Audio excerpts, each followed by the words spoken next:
Hello everyone, thank you for coming. I'm Goutham. I'm a Prometheus maintainer. I work at Grafana Labs. I've been an engineer first, and then I moved to PM 2 years ago, and now I'm back to being an engineer, and this is some of the adventures I had doing engineering while I was a PM, and you'll see why. All right, so home lab monitoring with eBPF. So what is a home lab? So I tried Googling it, and it showed me this. It's the home lab. So, can eBPF monitor this home lab? I don't know. I hope not. But yeah, this forced me to actually clean up my office a little and arrange my home lab. This is the cleaned up version, so you can imagine what it was before. But I have a few nodes, old nodes, Raspberry Pis, and a RISC-V board, all of them running a bunch of different services in my home lab that I use on a regular basis. And yeah, I kind of try to monitor those, and this is kind of my adventure as I kind of went about that process. So yeah, self-hosting. So I try to self-host some of my applications. I'm not trying to self-host email or anything critical like that, but a few things like a habit tracker, like a bookmarking service and things like that. And if you're also interested in self-hosting and you're looking for ideas, there's this amazing website called Awesome Self-Hosted that has all the list of all the applications that you can self-host in your home lab and then use them. So yeah, to give you a very quick overview of what I self-host, so this is a habit tracker that I use. These are my habits. I'm not very regular, as you can see, but it is what it is. I also use a bookmarking service, mainly because things on the internet that are interesting, I save them. And if I just save the link, I can go back and maybe the link is broken, maybe the content is changed and stuff like that. So I kind of use this bookmarking service called Redeck and kind of save everything. If I am paying for a service, like a subscription, I can also save it and then share that very legally with other friends, hopefully. But that's also the other use case I have with this sharing bookmarks. I also, we'll talk about this as well, I also kind of have a list of all the books that I own, and I also kind of try to self-host an application that helps me track all the books that I own and that I read and things like that. Cool. All right, now that we kind of established what a home lab is, just a bunch of machines that are running in my office, and what the kind of applications I am hosting. Let's talk about monitoring them. So when you actually Google for home lab monitoring, you typically are getting like things like how to monitor your Linux server for CPU, memory, RAM, and like is it running out of disk space and things like that. So this is great.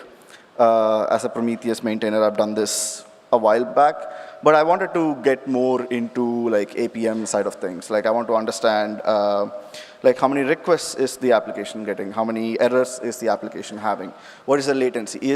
Are my bookmarks loading quickly enough? Is my habit tracker up? And things like that. So I kind of wanted to have this level of data coming from my home lab and all the applications in the home lab. The main reason is, again, if something is down, I wanted to be alerted for it.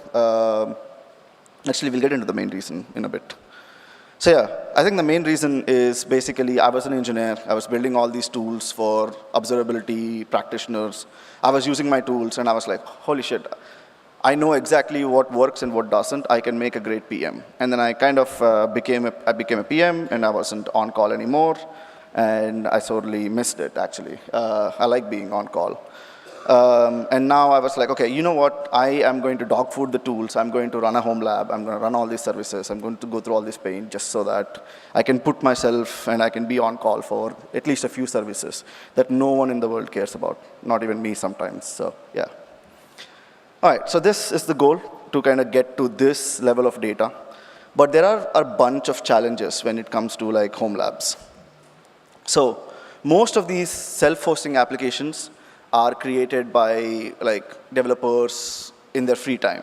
They are scratching their own itch. They are kind of building them to learn, for example, or building them to solve their own problems. They're not building them so that they can put them in production and run it at like Google scale or anything. So most of these applications had no metrics at all. because this was not a thought that most of these developers had.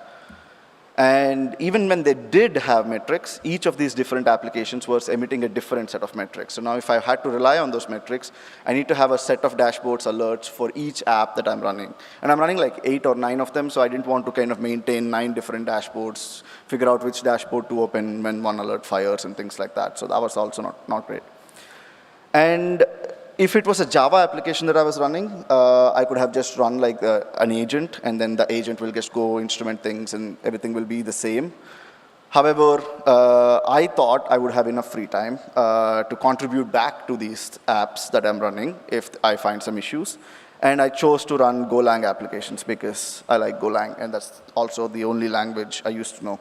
I now know Ruby because of Claude Code, but this was back then. So I was like, okay, I tried to only use Golang applications, and Golang does not have any auto-instrumentation agents.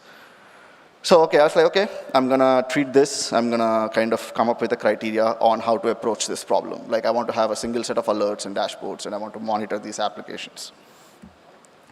So whatever approach that I pick, it has to be easy to instrument. Like, I'm running 9 or 10 different applications. Some of them are in Python, some of them are in Go, and it needs to be easy. I shouldn't be spending like 2 hours instrumenting each applications, for example.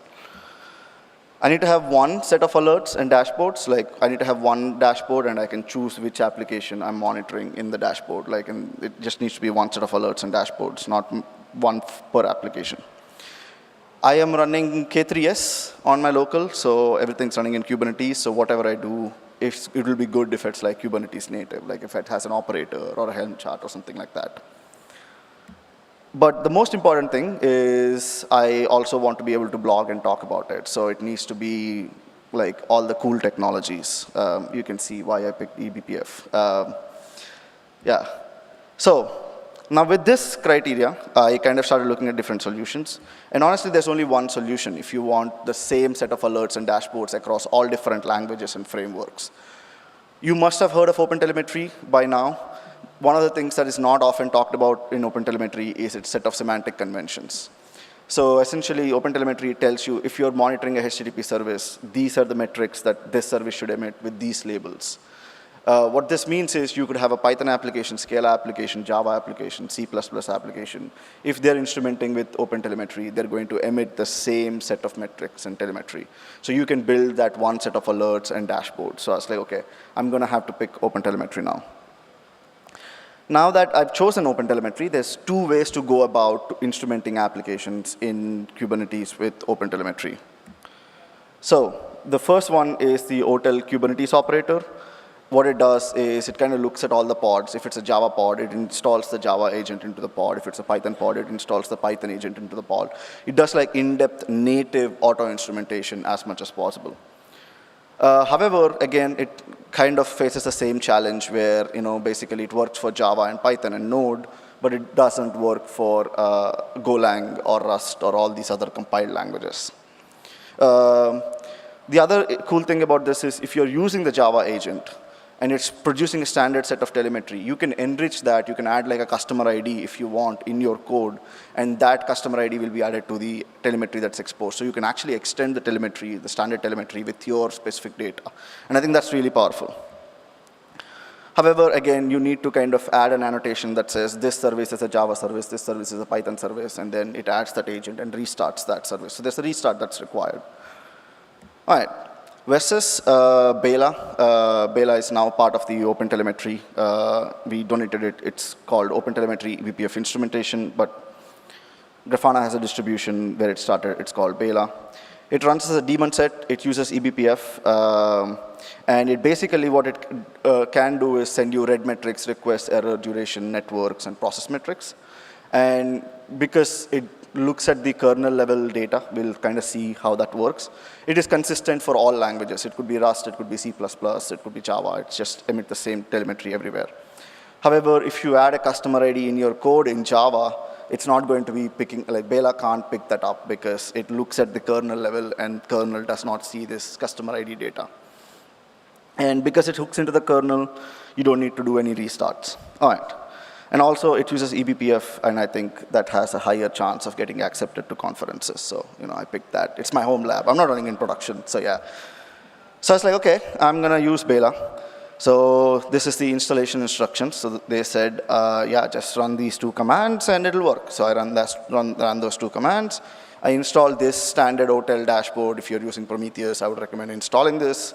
It's from my colleague Cyril. I installed this, and I opened it, and it was empty. It's like, oof, what's happening here? So they said in Grafana Beyla, it is compatible in any Linux environment with kernels greater than 5.8. I was running 6 point something on my Raspberry Pi. So I kind of read deeper into this, and then I realized I got scammed. It says it needs BTF enabled. It's a kernel module, and it got enabled by default on most Linux distributions.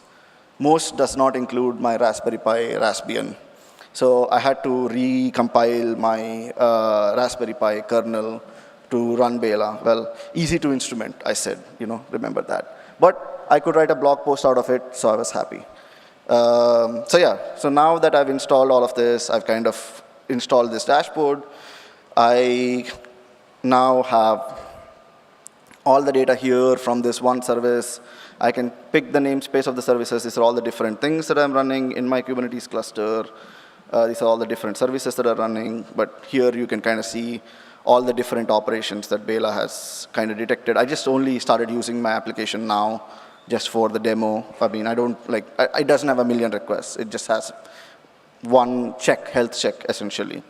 But you can see how many errors, what is the latency on a per thing basis. You can also kind of look at the outgoing requests, how many are failing, how many are working, things like that. And it also has traces, or logs. All of that should work. I don't know why traces is not working. But here's an example trace that I just took like 24 minutes ago on I get a bookmark, and here's the different traces that are being generated. All of this is generated from Beyla. There's no instrumentation of this Golang application happening, and I think that's really cool. All right, let's go back to, so yeah, now I installed Beyla, I recompiled my kernel. If you're not running a Raspberry Pi, you don't need to recompile your kernel. It'll work. But if you're running a Raspberry Pi, you might need to. So how is Beyla able to kind of do this? How does this magic work? Beyla uses this kernel subsystem called eBPF. And what eBPF lets you do is kind of introduce probes into the different kernel syscalls and functions, and kind of understand which process is calling it, how is it calling it, and it's kind of able to once you are able to hook into all of this, you can then start to understand, hey, this kernel, this syscall happened, this is basically HTTP request, and this other syscall happened, which is an outgoing request, and you can say, hey, this process, there's an incoming request, there's an outgoing request. You can start to build that picture. And yeah, so essentially we kind of get that information from eBPF. It goes to this, basically through eBPF, we kind of get that information into Beyla. Beyla does this stitching together of the raw eBPF data and then converts it into OTel to expose to wherever you want. So let's kind of see it in example. I think a common use case for it, I would say, this is a very simple service. You have an incoming HTTP request that's talking to Redis, and then maybe Redis responds, and the HTTP request is answered. And you chose to use Python to kind of instrument this, build this service in, and then you have 20 options for HTTP services and 10 options to talk to talk to Redis. And now, if you try to instrument all 20, you could end up basically, or if you just rely on whatever the standard frameworks are providing, you can't have standard telemetry, and you can't have that same set of metrics. But for eBPF, right, it actually does not matter that this is a Python service or anything. So what eBPF actually does, so first thing that Beyla does is we kind of set up these probes to just tell us, hey, just tell me whenever TCP receive message and TCP send message have been called.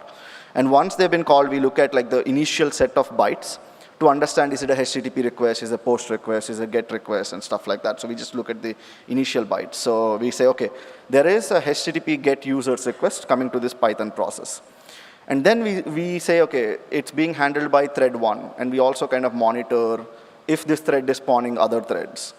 So if, let's say it spawns thread number 2, and thread number 2 kind of calls Redis. And we also have probes on the socket creation and the TCP socket thing, and we also look at the bytes, and we know, okay, HTTP request came in, it was handled by thread 1, it forked thread 2, and thread 2 is calling Redis. And it's kind of able to stitch all of this data, and also it kind of like, when there's HTTP send message, it knows that the request succeeded, it knows how long it took, and things like that. So Beyla then kind of stitches all of this information together and then produces a trace, produces standard OpenTelemetry.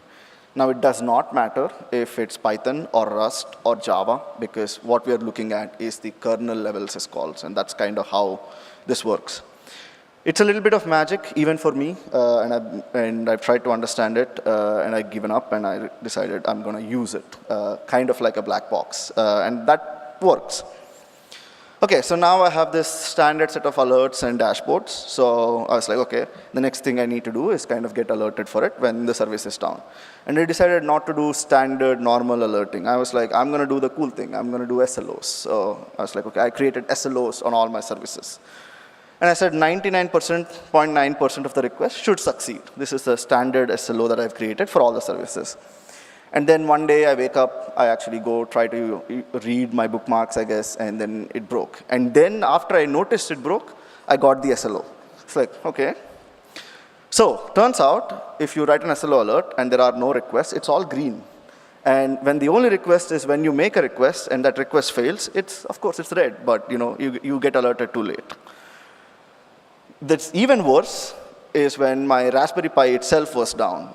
It's not the most reliable server. I think I just switched it off for the night and didn't notice. But like when I tried to access it, I didn't even get that alert, because if there is no pod, there are no metrics, and if HTTP 500 errors don't exist, my SLOs don't fire. So I was like, oh, interesting. So I need to go back to being really old school, which is using the black box exporter. So yeah, if you are familiar with the black box exporter, what it does is every 60 seconds or 30 seconds, it just says, are you up? Are you up? Are you up? And it generates a metric for it. And then I can then kind of alert on this are you up metric. And I realized, yeah, like, this works reliably well. Yeah, I've installed Black Box Exporter. I want to give a shout out to this website called Awesome Prometheus Alerts. It has a catalog of all the alerts for different popular systems. And yeah, like I installed all of these alerts, and then next time my Raspberry Pi was down, I got an alert saying black box probe HTTP failure, and I got paged for it. What is also kind of interesting is there's also this air gradient high VOC. It's like an open source air quality monitor. It has Prometheus endpoint. So I scrape it, and I have alerts when my CO2 gets too high or my VOC gets too high in my tiny office. CO2 gets high when all the windows are closed, so I have to ventilate it. That's okay. VOCs get high when I fart, so I get an alert when I fart, so that's the thing, yeah. So it works, surprisingly. But anyways, the TLDR is just make sure sometimes the simplest solution might be the best solution, and even SLOs require sometimes a backup alert in case the pod is down, in case the scrape is failing, because SLOs look at HTTP 500 metric and not actually like the metric not missing or something. This kind of brings me to push versus pull. And because I was using Prometheus, if Prometheus is not able to kind of scrape a pod, it says up equals 0. And I can kind of say, I have an alert on prom scrape failed.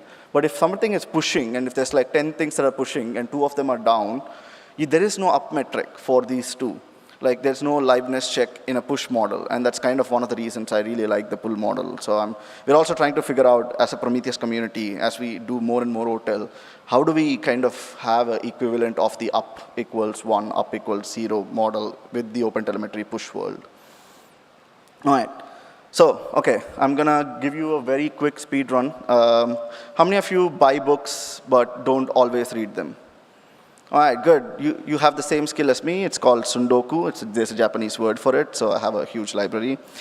It's kind of funny. I have a different problem from you guys, I'm sure, which is I sometimes buy the same book twice because I think it's really cool, and then I come back home and I realize I already have it. So after doing it for the 3rd time, I was like, I'm going to have to solve this problem. So I kind of built a catalog of all my books, exactly where they exist, and you can also see it. It's on the internet. And this is my favorite Telugu book that I've read when I was a kid. I've read it a million times. Now I have a copy of it, and I'm very happy. Yeah. So, yeah, I bought a supermarket scanner to kind of do this because apparently they're cheap and they can scan ISBN codes, and there's APIs that do this. Anyways, so a very simple application. All it does is you scan an ISBN code and it just looks up the details of the book from Google Books and Open Library to APIs and stores them in a SQLite database. And then I kind of created a simple front end on it. And now I decided to monitor it with Beyla. It works quite well. And I was like, I'm going to instrument this application natively just to understand how that instrumentation experience is like. So I was like, I fired up Claude Code. And I was like, hey, Claude Code, instrument this app with OTel. And then it kind of generated these, like, it's just a bunch of boilerplate, like 200 lines of boilerplate, just setting up OTel.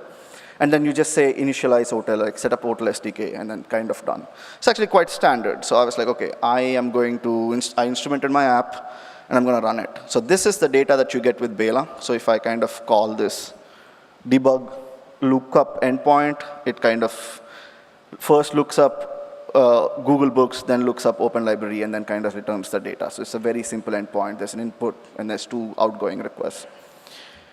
I then did it with native instrumentation that Claude Code did. I'm going to start blaming all my errors on Claude Code now, you'll see. It just says there's an incoming request. There's none of these outgoing requests. So I had to dive in. And I had to do this thing called context propagation in Go. And I did not do this before, so I kind of like changed things. And I also had to change the HTTP get to OTel HTTP get.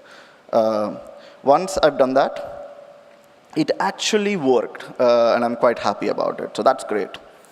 But what is kind of interesting is the attributes here and the attributes here were different. And I was like, wait, with semantic conventions, they need to be the same. Well, there are multiple versions of semantic conventions, and Beyla is on the latest version. And when I tried the OTel SDK, it was not on the latest version. So there's a caveat of everything being the same. Everything is the same, but not the same. So, yeah. But OTel is kind of stabilizing on everything, getting to a 1.0, so it will get there. The next step I wanted to do is kind of instrument all the SQLite calls, like all the SQLite calls, so that if a particular query is slow, I wanted to understand, okay, why is it slow, and things like that. So with Beyla, if I do a get books, it just gets all the data from all the books. And yeah, you can kind of see that it says, okay, I'm doing a select on shelves. This is the amount of information that Beyla exposes. And I can see that there's like a lot of SQL calls. We'll get into why. And I decided to do the same with OTel. And there's a website. Sorry, one second. Yeah. There's a website where you can say, hey, show me all the SQL instrumentation libraries for Go. And then there's like 6 of them, I think. And I had to pick one. So I asked Claude Code to pick one, and it picked the 3rd one. So there's that.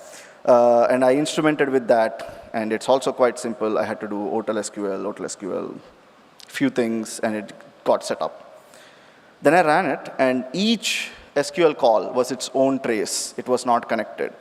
That was because, again, context propagation bit me again, and I had to go back and change everything to pass the context. Once I've done that, yeah, like, basically, instead of exec, I had to do exec context and pass the context so that it can attach this SQL call to this particular HTTP request, and it's all connected. Once I did that, it worked relatively well. Hopefully, the Wi-Fi gods are helping me here. Yes, so you can kind of see this is all the different SQL calls that are happening. For about 300 books, I think I make like 1,800 calls because I make 6 calls per book. I wrote the code, but I'm going to blame it on ChatGPT or Claude. But essentially, I have 3 books. 300 books. When it's 3,000 books, maybe I'll optimize it. But yeah, it's not very optimized. But I can now see exactly all the data with manual instrumentation and with Beyla. So what I realized was actually manual instrumentation is not easy. You have to ensure that everything is instrumented correctly. And to do this for 20 applications is going to take a long time. So if somebody's like, hey, we're adopting OpenTelemetry, you have to go and re-instrument all your applications. I think your developers are going to kill you or quit. So there is something interesting there. What is also quite interesting is if you do manual instrumentation, we get the templated SQL query. But because Beyla is looking at a kernel level, it gets the complete SQL query, including the secrets and stuff. So because it does not want to deal with secrets, and it can't parse it, like it can't like anonymize them too accurately, we just give you a subset of the data. So like manual instrumentation is higher effort, but also higher quality, while Beyla is lower effort and lower quality. So I would say like Beyla and native instrumentation go hand in hand together, mainly because you could always start instrumenting all your applications with one Helm command. Everything is instrumented.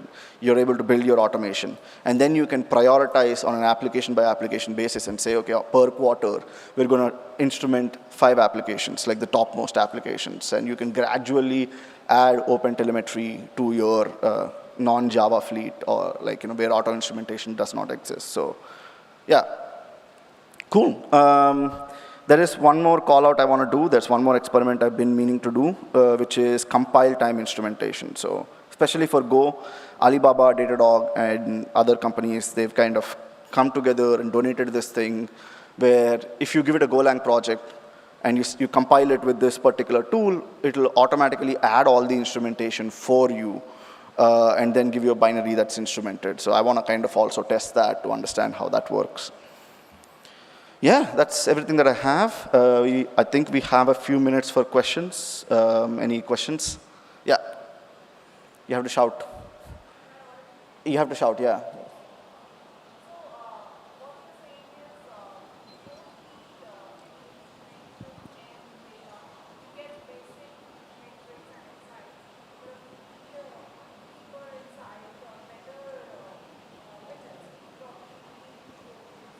Yes, so the question was like Beyla provides basic information, like it looks at whatever the kernel has. It can also do distributed tracing. So if your application has like multiple, if your request goes through multiple services, all of them will show up and you know what's happening. But you cannot get like how much is each function taking, for example. If you want that level of information, you use manual instrumentation. Yeah, another question. Is it free or enterprise? Oh, this is open source. It's part of OpenTelemetry now. So if you pay Grafana, I guess you get support. So it's also enterprise that way, but it's part of OpenTelemetry now. So indirectly, it's paid, right? No, I mean, I don't pay anyone, and so do like other people. But if you want to pay someone, you can, if it makes you happy. Okay. Yeah. Yeah. So one question. So we have the Beyla setup actually, and we had to move back. So I'll just let you know the reason. So there are multiple applications, like hundreds of applications. So few of them need micrometer metrics and few don't. But Beyla was pushing all the metrics, and this was increasing our cost on the Grafana side. So is there any way that we can optimize to application level? Yes. So if you actually look at the Beyla config, you can select the applications like the Kubernetes deployments or even the namespaces that you want to instrument, and you can then basically gradually roll out by increasing the number of namespaces and applications. The Helm chart by default instruments everything, so I think that's basically it. But there's very clear configurations where you say, hey, I want to start with these namespaces first. And even within these namespaces, probably these deployments first, and you can kind of tune that. So which means we can avoid few applications, few can send by OpenTelemetry and few from Beyla too. Yes, yeah. Okay, sure, thank you. Hey, yeah. So as you shown, we have one question here, and then we'll get to the next one. Yeah. So as you shown, if we were to go to production, as you have shown the comparison, right? So Beyla shows just a selective statement, while the OpenTelemetry gives the complete details. Yep. So when we go to the production, we need actually that details to debug any issue. Right? Yes. Yeah. Yeah, obviously, so Beyla is easy to set up. So from your point of view, what is the best place Beyla suits if I were to take to the production? Honestly, like applications that you have no control over, for example, I need to monitor a search service called TypeSense. It's written in C++. It emits no telemetry, so I'm going to use Beyla because I don't want to modify C++. That's one. You're also migrating a large number of applications, and you don't have the bandwidth to manually instrument each of those. So you run Beyla, and then you can then prioritize your applications and then kind of instrument those. So Beyla is super low effort, but again, you also get like slightly lower quality, and you can trade off time and effort, I would say. Yeah, thanks. So the following question for the same would be, Yeah, so as you told, they should be sitting side by side for a given application. So if I were to set up for a given single application, do you see any use case over there as well? You said, so an app which don't have any instrumentation or you don't have bandwidth to instrument, yeah, Beyla suits. So I have bandwidth, so I already set up some OpenTelemetry over there. Then don't use Beyla if you have everything there. So Do you see any gaps which OpenTelemetry that don't cover and Beyla does? yes and no. So essentially, OpenTelemetry looks at an application level. So if you have a huge HTTP request queue and the requests are stuck in kernel, and the application does not see that kernel time. But with Beyla, you can say, hey, actually, the application thinks it's being responded in 1 second, but the user sees 3 seconds, and 2 seconds is the kernel queue time. So Beyla kind of gives you that insight, but this is not the most useful, I would say. You need them in extreme cases. Yeah, Cool. thanks. We have the last question there, and I think, it's kind of similar, let's say we have bunch of microservices and one is already OpenTelemetry native, and if you onboard the other to Beyla instrumentation, is there a way to stitch those, Yes. So essentially, you just instrument the non-OTel one, and then basically, the whole distributed tracing happens. Yeah. It looks like the other one is instrumented, but very poorly. Right, but the stitching would be there. The Yes, it would be there. Okay, that's interesting. Thanks. Yeah. Hi. Another question. I think something similar, extending that. So we have multiple microservices where one service is a third-party service where Beyla is not instrumented, right? So call goes there. Will you be able to stitch together the whole flow? Yes.